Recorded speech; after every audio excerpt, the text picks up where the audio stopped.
My name is Melanie Franklin and I'm the Chief Executive of Maven Training. Maven is very pleased to be an accredited training organisation, which means that we're licensed to run examination-based courses for Prince 2 in project management, for managing successful programmes, management of portfolio, management of risk and change management. So there's lots of qualifications.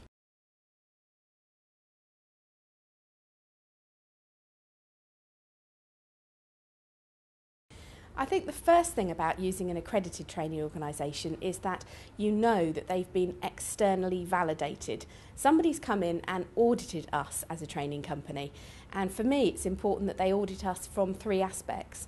First of all, it's the quality of our training materials. So we have external assessors who look at everything that we've put together, the volume of materials that we're asking people to do, the content of materials we're asking them to do during the week and in pre-course, and also that the materials cover the full syllabus so that we're not leaving anything out. It makes sure that from an external point of view, you know that the course materials you'll have will cover everything you need from the exams.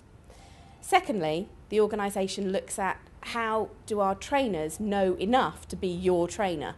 So first of all, the trainers have to get an elevated mark in all of the exam courses that they train, but also they're looked at every year. An assessor comes in and sits in on the course and asks them questions about the materials after the course. So every 12 months you know that your trainer knows what they're doing. And finally, all of our materials and our processes for how we deal with booking exams, giving people their results, holding the courses, they're all looked at as well. So it's a really good external check. An accredited training organisation means they have been verified.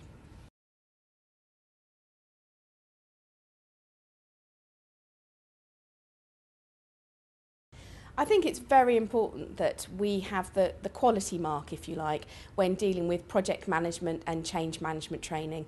There are lots of training companies out there who are not accredited training organisations. They just hold courses in things that they want to be talking about. For us, knowing that there's a link between what we're doing, the syllabus, examinations, and that we're externally verified is that quality mark in the marketplace, and that's really important. Not just here in the UK, but also around the world, because where we train in the Middle East and Europe, it's important to say, actually somebody's been looking at us and they say we're very good at this.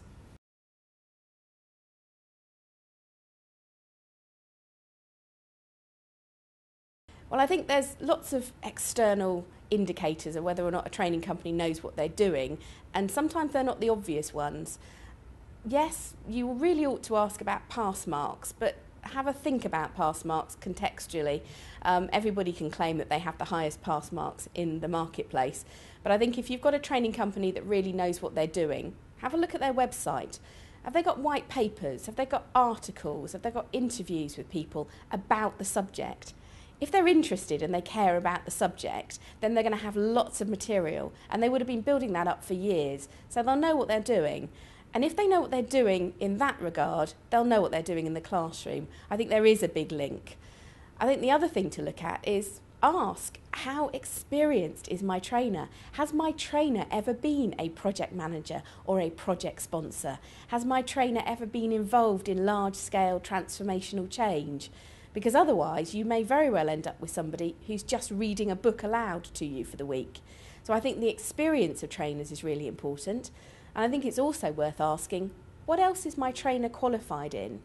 Because I passionately believe that if you're being trained on one thing, you want your trainer to add in lots of extra context, to see the bigger picture, to pass on extra techniques and tips that they understand from other parts of the project management world.